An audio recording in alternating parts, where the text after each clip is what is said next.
মাদক সেবন স্বাস্থ্যের পক্ষে ক্ষতিকারক। গল্প ক্যাফের টিম কোনো প্রকারের নেশা জাতীয় দ্রব্যকে সমর্থন করে না। গল্পের আবহ পরিবেশ তৈরি করার জন্য কখনো কখনো ধূমপান মদ্যপান গল্পের ভেতর শোনানো হতে পারে। তা বলে গল্প ক্যাফের টিম কোনো দিনই কোনো রকমের নেশা জাতীয় দ্রব্যকে সমর্থন করে না। আশা করি আপনারাও নেশা থেকে বিরত থাকবেন। ধন্যবাদ।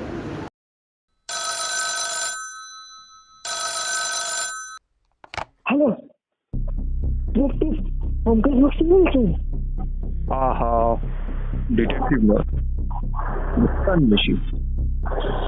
মাফ করবেন, আমার বাড়িতে একটা খুন হয়ে গেছে, একটু তাড়াতাড়ি আসুন। আচ্ছা তাই? নমস্কার, আমি কোয়েল। গপ্প ক্যাফের সকল সদস্যদের তরফ থেকে আমাদের সকল শ্রোতাগণদের জানাই শুভ নববর্ষের আন্তরিক প্রীতি ও শুভেচ্ছা। আজ নববর্ষ উপলক্ষে গপ্প ক্যাফে টিমের বিশেষ নিবেদন লোহার বিস্কুট। শরদিন্দু বন্দ্যোপাধ্যায় সৃষ্ট কালোজয়ী গোয়েন্দা চরিত্র ব্যোমকেশ বক্সী বাঙালির হৃদয় এক বিশেষ স্থান অধিকার করে আছে। পয়লা বৈশাখের এই শুভ দিনে তাই আপনাদের জন্য ছোট্ট একটি উপহার, আজকের এই গল্পটি। নতুন বছর সবার ভালো কাটুক এই কামনা করি। শরদিন্দু বন্দ্যোপাধ্যায়, জন্ম ৩০শে মার্চ ১৮৯৯ সাল। শরদিন্দু বন্দ্যোপাধ্যায়ের আদি নিবাস কলকাতার বরানগর কুঠিঘাট অঞ্চলে, যদিও তিনি জন্মেছিলেন তার মামার বাড়ি উত্তরপ্রদেশের জৈনপুর শহরে। বিদ্যাসাগর কলেজে আইন নিয়ে পড়ার সাথে চলতে থাকে তার সাহিত্য চর্চা। কালের মন্দিরা, তুঙ্গভদ্রার তীরের মতো ঐতিহাসিক উপন্যাস কিংবা বিষের ধোয়া বা জাতিস্বরের মতো সামাজিক উপন্যাস রচনা করলেও বাঙালি পাঠক মহলে তিনি বিশেষ জনপ্রিয় ব্যোমকেশ বক্সীর স্রষ্টা হিসেবে। ব্যোমকেশ নিজের পরিচয় দেয় সত্যান্বেষী বলে।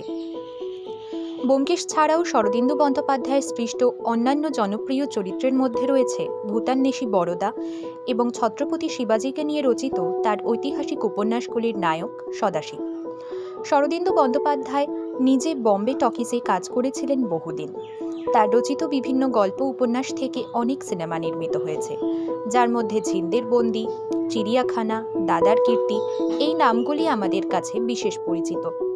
তার সাহিত্যকর্মের জন্য তিনি রবীন্দ্র পুরস্কার ও শরৎচন্দ্র স্মৃতি পুরস্কারে ভূষিত হয়েছেন। শরদিন্দু বন্দ্যোপাধ্যায় পরলোক গমন করেন ১৯৭০ সালে ২২শে সেপ্টেম্বর, কিন্তু তার সাহিত্যকর্মের মাধ্যমে তিনি চিরকাল অমর হয়ে থেকে যাবেন বাঙালির হৃদয়ে। আমি পাড়াতেই থাকি, হিন্দুস্তান পার্কের কিনারায়। আপনাকে অনেকবার দেখেছি, আলাপ করার ইচ্ছা হয়েছে, কিন্তু সাহস হয়নি। আজ একটা সূত্র পেয়েছি, তাই ভাবলাম এই সূত্রে আলাপটা করে নিই। আমার জীবনে একটা ছোট্ট সমস্যা দেখা দিয়েছে।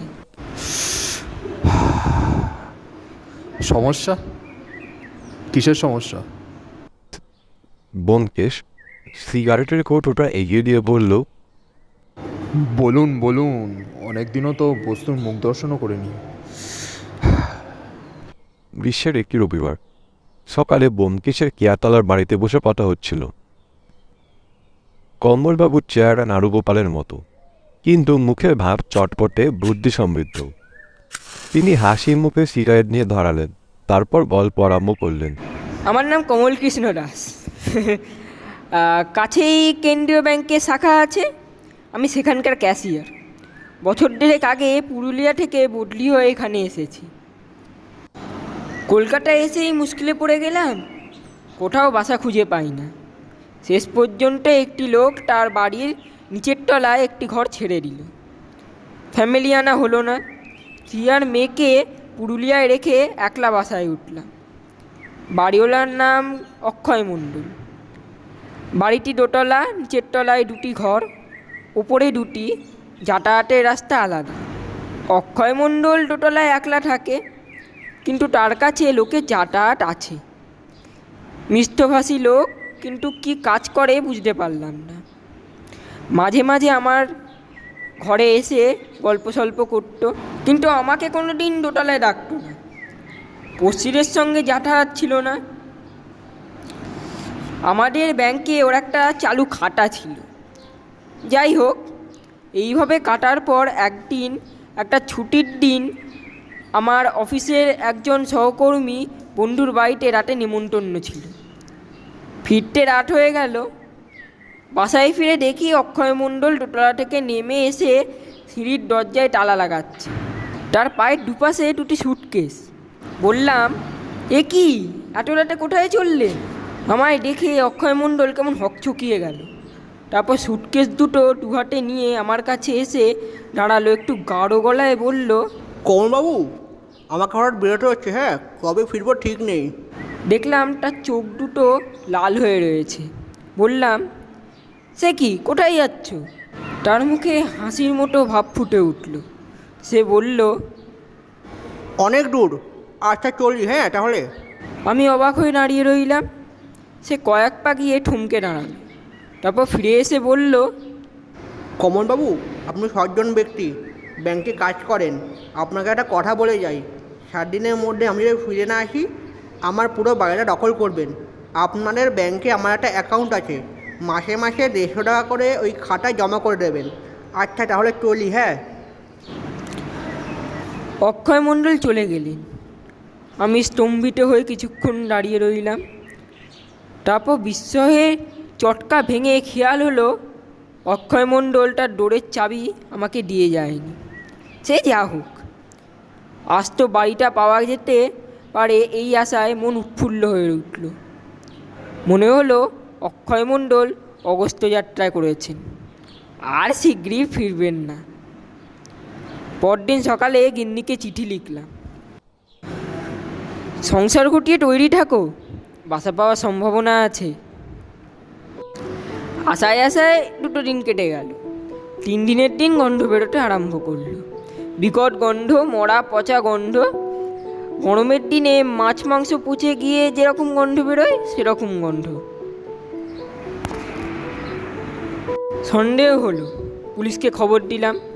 পুলিশ এলো, এসে দরজা ভেঙে উপরে উঠল। আমিও তাদের সাথে উপরে উঠলাম।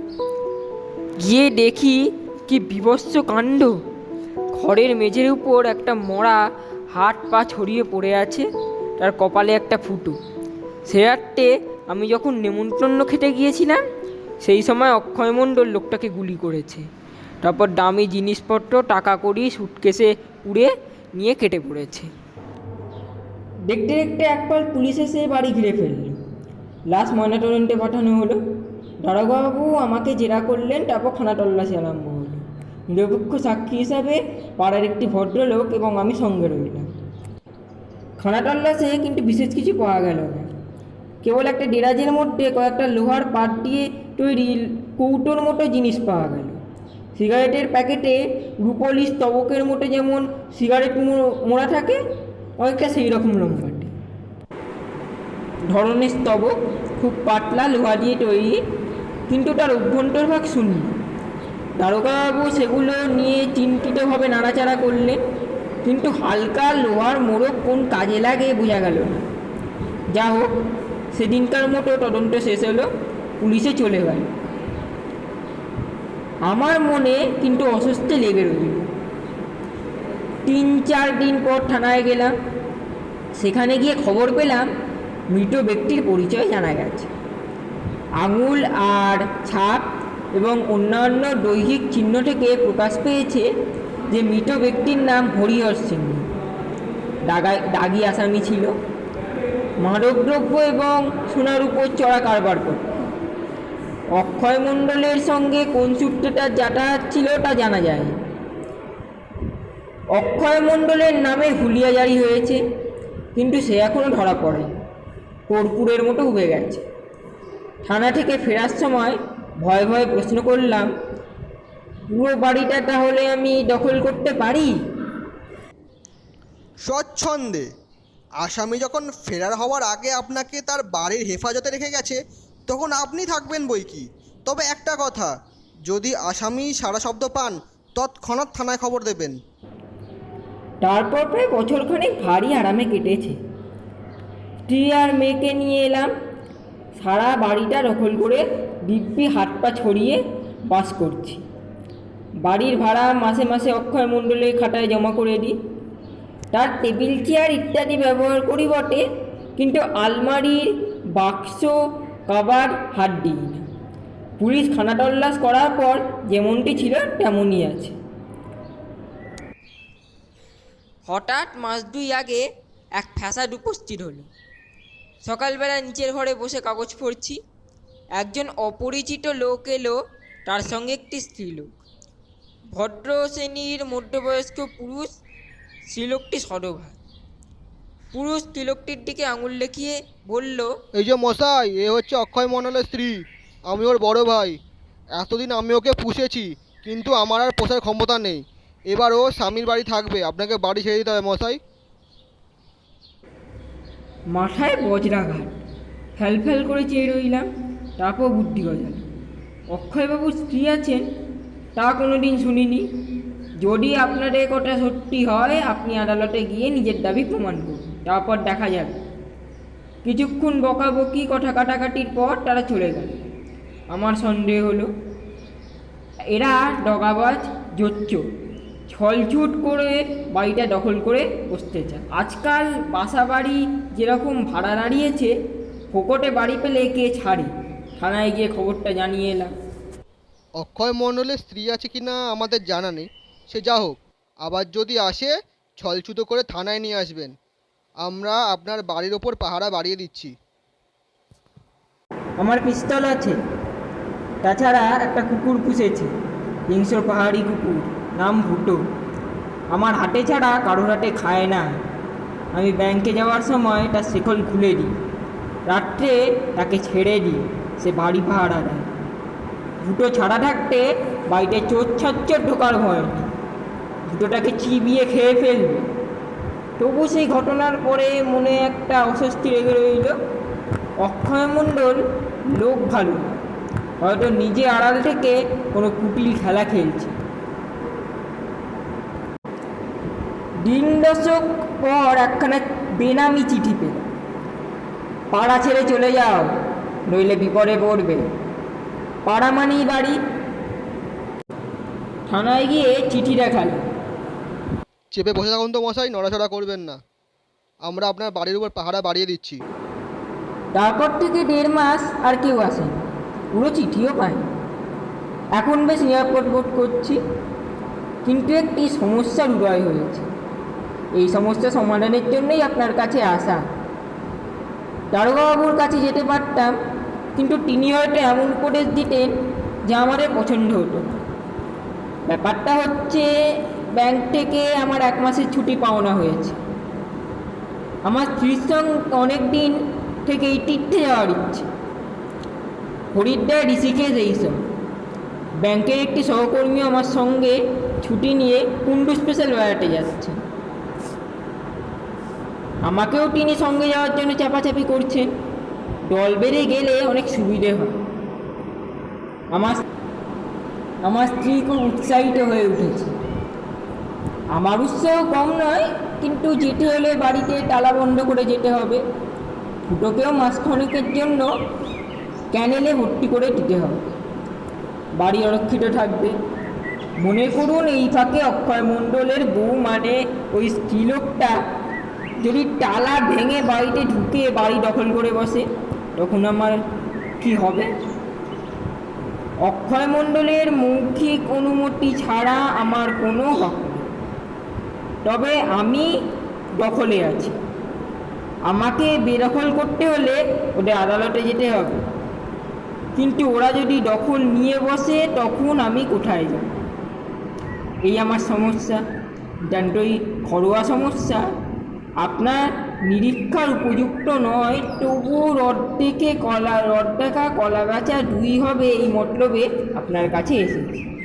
এখন বলুন, বাড়িখানা রেখে আমাদের তীর্থযাত্রা যাওয়া উচিত হবে কিনা? ব্যোমকেশ খানিকক্ষণ গালে হাত দিয়ে চুপ করে বসে রইল। শেষে বলল, আর তাছাড়া মশাই, আপনাদের তীর্থযাত্রায় বাধা দিলে না আমারই পাপ হবে, আবার বাড়ি বেহাত হওয়াও ভয় আছে। আপনার জানাশোনার মধ্যে এমন কোনো মজবুত লোক নেই যে বাড়িটা পাহারা দিতে পারবে, আর আপনিও নিশ্চিন্ত মনে তীর্থযাত্রা করতে পারবেন?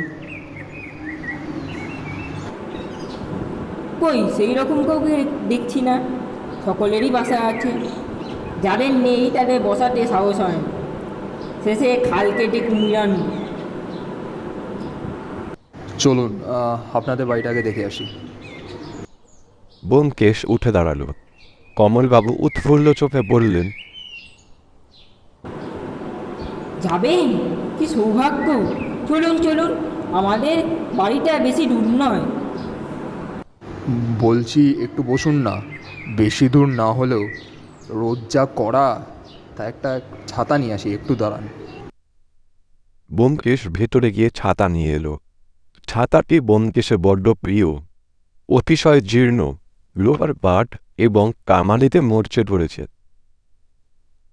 বৈচিত্র্যযুক্ত। এই ছাতা মাথায় দিয়ে রাস্তায় বেরোলে নিজে অদৃশ্য থেকে সন্দেহভাজন ব্যক্তির উপর নজর রাখা যায়। ফুটো দিয়ে বাইরের লোক দেখা যায়, কিন্তু বাইরের লোক ছাতাধারীর মুখ দেখতে পায় না। সত্যান্বেষীর উপযুক্ত ছাতা। নিন, চলুন এবার। কমলবাবুর বাসা ব্যোমকেশের বাড়ি থেকে মিনিট 5 রাস্তায়।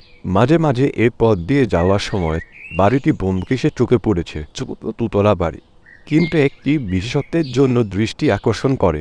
সমস্ত ছাদ লোহার ডান্ডা ছত্রি দিয়ে ঢাকা, যেন প্রকাণ্ড একটি লোহার খাঁচা। বাইরে থেকে কোনো মতেই ছাদে ওঠা সম্ভব নয়। ভিতরে আসুন। ছাতা মুড়ে ব্যোমকেশ বাড়িতে ঢুকল। কমলবাবু প্রথমে তাকে নিচের তলায় বসবার ঘরে নিয়ে গেলেন।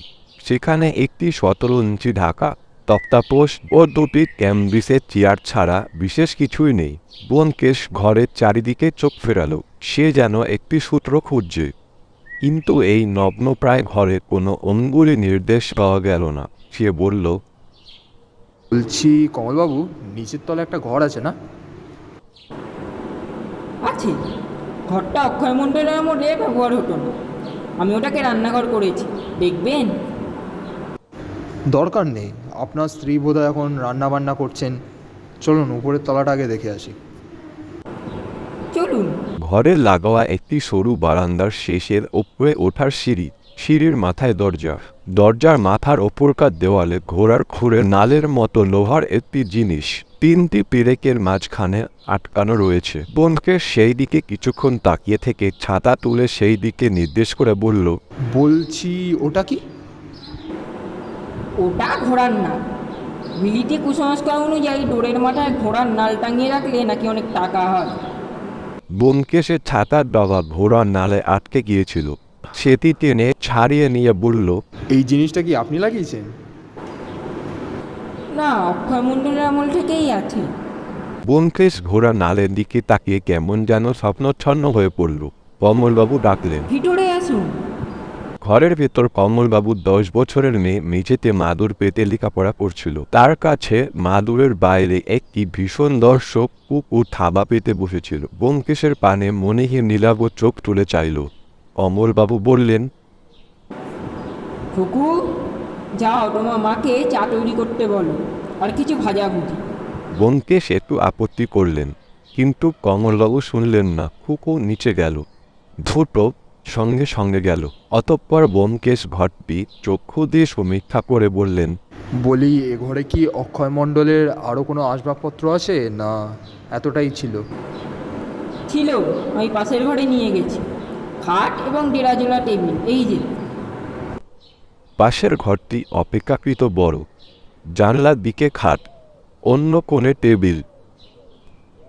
ব্যোমকেশ টেবিলের কাছে গিয়ে বললেন, তা সে যে পুলিশের খানা তল্লাশে লোহার মোড়ক পাওয়া গেছিল, সেগুলো কি পুলিশ নিয়ে গেছে, তা এখনও আছে? একটা মোড়ক পুলিশ নিয়ে গেছিল, বাকিগুলো ডেরাজে আছে। কমলবাবু নিচের দিকে একটা দেরাজ খুলে বললেন, এই যে। দেরাজের পেছনের দিকে কয়েকটা মোড়ক পড়েছিল।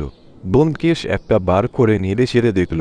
আকৃতি প্রকৃতি সিগারেটের প্যাকেটের অভ্যন্তরস্থ স্তবকের মতোই বটে। সেটা রেখে দিয়ে এসে হাসি মুখে বলল, ভারী মজার জিনিস তো। এর ভেতর গোটা 2 বিস্কুট রেখে সুতো দিয়ে বেঁধে দিলেই তো নিশ্চিন্ত। তা চলুন এবার ছাদটা দেখে আসা যাক। ছাদে কিন্তু কিছু নেই। তা হোক, শূন্যতা হয়তো অর্থ বড় উঠতে পারে, কে বলতে পারে বলুন? তাহলে আসুন। ছাদে সত্যি কিছু নেই। লোহার খিরটপ ভ্যাপার ছাদটা বাঁধহীন শূন্য খাঁচার মতো দাঁড়িয়ে আছে। এক কোণে উঁচু পাদপীঠের ওপর লাল রঙের লোহার চৌবাচ্চা, এই চৌবাচ্চা থেকে বাড়িতে কলের জল সরবরাহ হয়। ব্যোমকেশ ছাদের চারিদিকে সন্দেহভাজন দৃষ্টিতে পরিক্রমণ করে বলল, তা মশাই, ছাদটা আপনারা ব্যবহার করেন না? বেশ গরম পড়লে ছাদে এসে শুই, বেশ নিরাপদ জায়গা, খুব বেশি উপায় নেই। চলুন, আমার যা দেখা হয়ে গেছে। নিচে নেমে আসার পর ফুপু বলল, বাবা, বসার ঘরে চা দিয়েছি। নিচের তলার ঘরে পাপড় ভাজা ও গরম বেগুনি সহ লেপে চা পান করতে করতে ব্যোমকেশ বলল, থানার যে দারোগা বাবুর কাছে আপনার যাওয়া আসা আছে, তার নাম কি একটু বলতে পারবেন? তার নাম ও হ্যাঁ, রাখাল সরকার। ব্যোমকেশ মুচকি হাসল। চা শেষ করে ছাতা নিয়ে উঠে দাঁড়ালো। তা চলি তাহলে। কিন্তু আমাদের তীর্থযাত্রার কি হবে? যাওয়া উচিত হবে কি? কিছু বলবেন না তো? নিশ্চয়ই তীর্থযাত্রা করবেন। কবে থেকে আপনার ছুটি? সামনের শনিবার থেকে। তাহলে আর দেরি করবেন না, টিকিট কিনে ফেলুন। কোনো ভয় নেই, আপনার বাসা বেদখল হবে না, আমি দায়িত্ব নিচ্ছি। তো চলি আজ। হ্যাঁ, তাই নাকি? ধন্যবাদ ব্যোমকেশবাবু, চলুন আপনাকে বাড়ি পৌঁছে দিয়ে আসি। তার দরকার নেই, আমি এখন থানায় যাব, রাখালের সঙ্গে মিলে ষড়যন্ত্র করব। শনিবার সকালবেলা কমলবাবুর বাসা থেকে পুলিশের পাহারা তুলে নেওয়া হলো। কমলবাবু ভুটোকে একটা ক্যানেলে রেখে এলেন। পুলিশ ছাড়াও অন্য একটি পক্ষ বাসার ওপর নজর রেখেছিল, তারা সব লক্ষ্য করল। বিকেলবেলায় কমলবাবু ও তার স্ত্রী, মেয়ে এবং পুডলাপুডলি নিয়ে বাসার চাবি দিয়ে চলে গেলেন। যাবার পথে থানায় রাখালবাবুকে চাবি দিয়ে বলে গেলেন, খিড়কি দৌড় ভেজিয়ে দিয়ে এসেছি, এখন আমার বরাত আর আপনাদের হাত জস। সারাদিন বাসা শূন্য পড়ে রইল। রাত্রি আন্দাজ 8:30টার সময় ব্যোমকেশকে নিয়ে রাখালবাবু কমলবাবুর বাসার দিকে গেলেন। দুজনের পকেটেই পিস্তল এবং বৈদ্যুতিক টর্চ সরজমিন আগের থেকেই দেখা ছিল। পাশের বাড়ির পাঁচিল নিয়ে দুজনে কমলবাবুর খিড়কি দিয়ে বাড়ির ভেতরে ঢুকলেন। খিড়কির দরজা বন্ধ করে দিয়ে পা টিপে টিপে সিঁড়ি দিয়ে দোতলায় উঠলেন। কান পেতে শুনলেন বাড়ি নিস্তব্ধ। রাখালবাবু পলকের জন্য দরজার মাথায় টর্চের আলো ফেলে দেখলেন ঘোড়ার খুর যথাস্থানে আছে। তখন তিনি ফিসফিস করে বললেন, চলুন, ছাদে গিয়ে অপেক্ষা করলেই বরং ভালো হবে। না, আমি ছাদে যাচ্ছি, তুমি এ ঘরে লুকিয়ে থাকো। দুজনে ছাদে গেলে ছাদের দৌড় একদিক দিয়ে বন্ধ করা যাবে না, আসামির সন্দেহ হবে। বেশ, আপনি ছাদে গিয়ে লুকিয়ে থাকুন, আমি দৌড় বন্ধ করে দিচ্ছি। ব্যোমকেশ ছাদে উঠে গেল। রাখালবাবু দরজা হালকা করে লাগিয়ে নেমে এলেন। কতক্ষণ অপেক্ষা করতে হবে ঠিক নেই, এমনকি আসামি আজ নাও আসতে পারে। ইনি দোতলার ঘরের ভেতর ঢুকে দৌড়ের পাশে লুকিয়ে রইলেন। ছাদের ওপর ব্যোমকেশ এদিক ওদিক ঘুরে জলের চৌবাচ্চার থেকে দূরের একটি আলসের পাশে গিয়ে বসল। আকাশে চাঁদ নেই, কেবল তারাগুলো ঝিকমিক করছে। ব্যোমকেশ প্রায় অন্ধকারে মিলিয়ে গেল। দীর্ঘ প্রতীক্ষা। বনের মধ্যে ছাগল বা বাছুর বেঁধে মাচার ওপর বসে বাঘের প্রতীক্ষা করার মতো। রাত্রি 2টো বাজতে যখন আর দেরি নেই, তখন রাখালবাবুর মন বদ্ধ ঘরের মতো অতিষ্ঠ হয়ে উঠল। আজ আর শিকার আসবে না। ঠিক সেই সময় তিনি দৌড়ের বাইরে মৃদু শব্দ শুনতে পেলেন। মুহূর্তে তার স্নায়ু পেশি শক্ত হয়ে উঠল। তিনি নিঃশব্দে পকেট থেকে পিস্তল বার করলেন। যে মানুষটি নিঃসারে বাড়িতে প্রবেশ করে সিঁড়ি দিয়ে উঠে এসেছিল, তার বাঁ হাতে ছিল একটি ক্যানভিসের থলি আর ডান হাতে ছিল লোহার বানানো একটি ছড়ি। ছড়ির গায়ে 3 হাত লম্বা মুগার সুতো জড়ানো।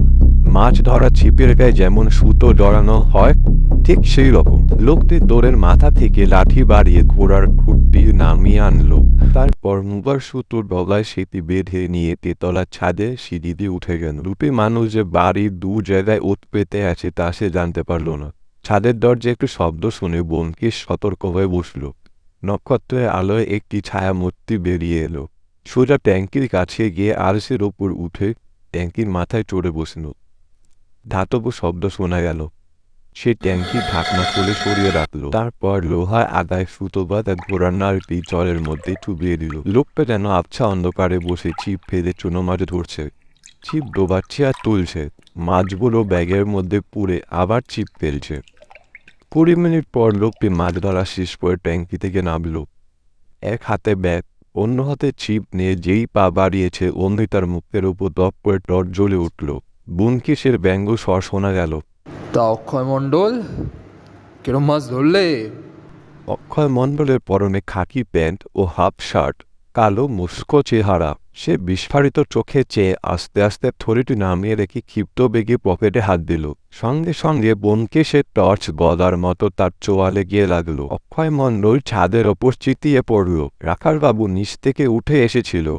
তিনি অক্ষয় মণ্ডলের বুকের ওপর বসে বললেন, ব্যোমকেশদা, ওর পকেটে পিস্তল আছে, সাবধানে পিস্তলটা বার করে নিন। ব্যোমকেশ অক্ষয় মণ্ডলের পকেট থেকে পিস্তল বার করে নিজের পকেটে রাখল। রাখালবাবু আসামির হাতে হাত পরা পরিয়ে বললেন, অক্ষয় মণ্ডল, হরিহর সিংহকে খুন করার অপরাধে তোমাকে গ্রেপ্তার করলাম। ব্যোমকেশ অক্ষয় মণ্ডলের থলি থেকে কয়েকটা ভিজে লোহার প্যাকেট বার করে তার ওপর টর্চে আলো ফেলে বলল, বাহ অক্ষয় মণ্ডল, বেশ ভালোই তো কারসাজি এঁটেছিলে। যা ভেবেছিলাম ঠিক তাই, লোহার মোড়কের মধ্যে চকচকে দেশি বিদেশি সোনার বিস্কুট ঢুকিয়ে রেখেছিলে। পরের দিন সকালবেলা সত্যবতী ব্যোমকেশকে বলল, এই যে ভালো চাও তো বলো, কালকে কোথায় রাত কাটালে? ব্যোমকেশ কাতর স্বরে বলল, দোহাই ধর্মাবতার, রাখালকে সাক্ষী করে বলছি আমি সত্যি কিছু করিনি। সুরের সাক্ষী মাতাল, গল্পটা বলবে? বলবো, কিন্তু তার আগে যে 1 কাপ চা দিতে হবে। সেই 1 পেয়ালা চা খেয়ে কি রাতের গ্লানি কাটে বলো? সত্যবতী আর এক পেয়ালা কড়া চা এনে ব্যোমকেশের সামনে চেয়ারে গিয়ে বসল। এই নাও তোমার চা। এবার বলো, টর্চটা ভাঙলে কি করে? কালকে মারামারি করেছো? মারামারি শুধু নয়, শুধু মারা। অক্ষয় মণ্ডল সোনার চোরা কারবারি করে, তা করে অনেক টাকা জমিয়েছিল। নিজের প্রয়োজন অনুযায়ী ভদ্রপাড়ায় একটা বাড়ি করেছিল। বাড়ির ছাদে লোহার ভাঙা ছাত্রী দিয়ে এমনভাবে মুড়ে রেখেছিল যে ওদিকটাতে যেন কোনো চোরও ঢোকার উপায় ছিল না। ছাদটাকে নিরাপদ করা তার বিশেষ দরকার ছিল। অক্ষয় মণ্ডলের পেশা ভারতবর্ষের বাইরে থেকে যেসব সোনা চোরাই আসে তা সংগ্রহ করা এবং তা সুযোগ মতো বাজারে ছাড়া। সে বাড়িতেই সোনা রাখত, কিন্তু লোহার সিন্ধুকে নয়। সোনা লুকিয়ে রাখার এক বিচিত্র কৌশল বার করেছিল সে। অক্ষয় মণ্ডলের বাড়িতে অক্ষয় মণ্ডল একলা থাকত। তার স্ত্রী আছে কিনা তা এখন হয়তো জানা হয়নি, তা হয়তো পরে জানা যাবে। সে পাড়ায় লোকের সাথে বেশি মেলামেশা করতো না, কিন্তু পাছে পড়শিরা কিছু সন্দেহ করে, তাই কমল দাস নামে একটি ভদ্রলোককে নিচের তলায় একটি ঘর বাড়া দিয়েছিল।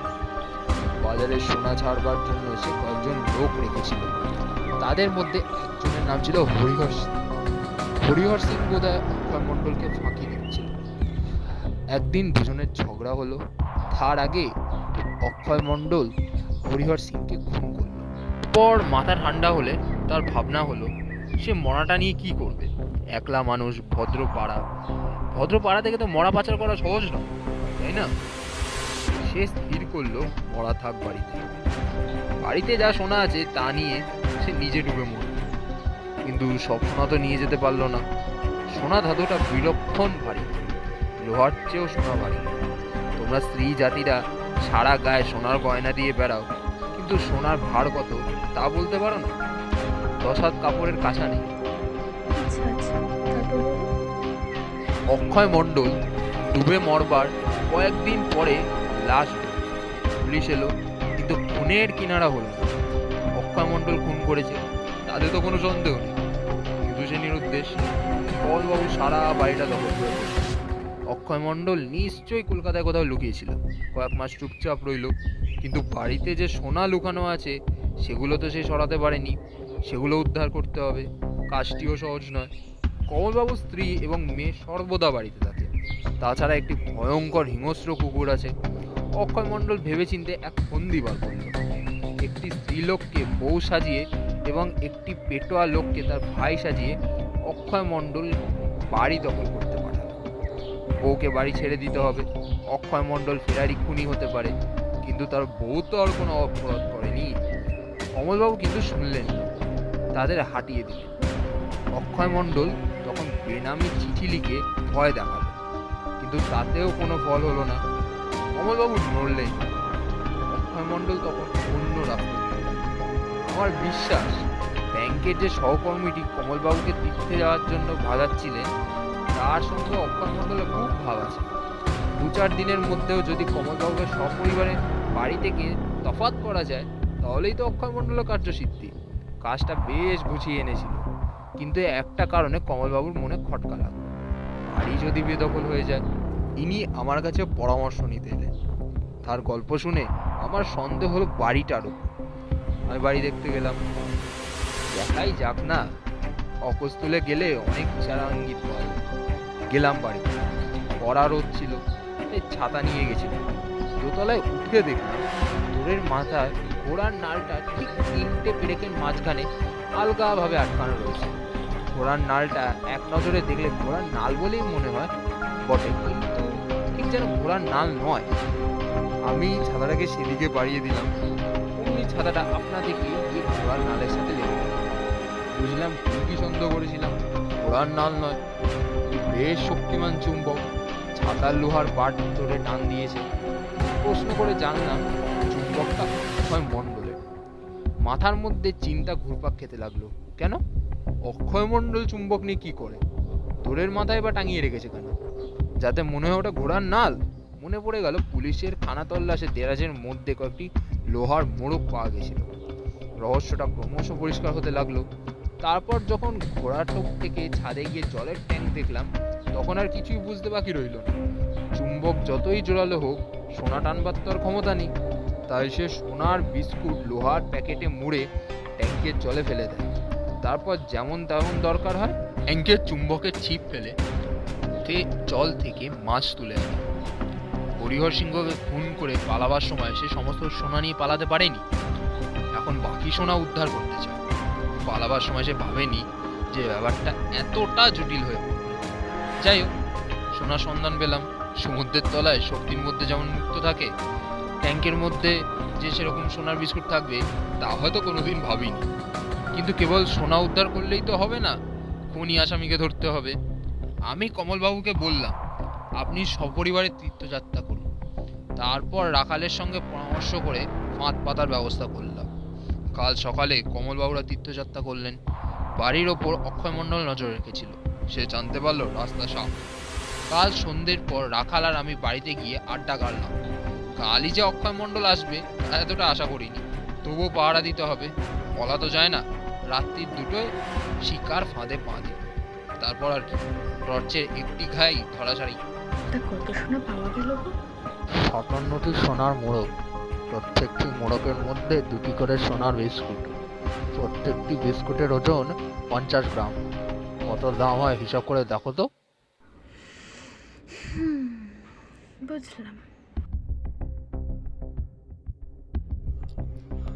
এতক্ষণ আপনারা শুনছিলেন শরদিন্দু বন্দ্যোপাধ্যায় রচিত ব্যোমকেশ কাহিনী লোহার বিস্কুট। পরবর্তী সপ্তাহে নতুন কোনো গল্প নিয়ে হাজির হব আমরা। ততক্ষণ শুনতে থাকুন এবং জুড়ে থাকুন গপ্প ক্যাফের সাথে। আজকের গল্পটি সংগ্রহ করেছে আলপনা পাত্র ও Srinjoy Nandi. Sound and editing, poster design Akshay মণ্ডলের চরিত্রে এবং দারোগার ভূমিকায় সৃঞ্জয় নন্দী, কমলের ভূমিকায় সৃজিত, ব্যোমকেশের চরিত্রে অরিত্রাভ রায়। পাঠ সৃঞ্জয় নন্দী, যা এআই দ্বারা রচিত। সত্যপতির চরিত্রে ও পর্ব পরিচালনায় আলপনা পাত্র, পুরুষের চরিত্রে সৃঞ্জয় নন্দী, কমলের মেয়ের ভূমিকায় রিয়না সান্যাল।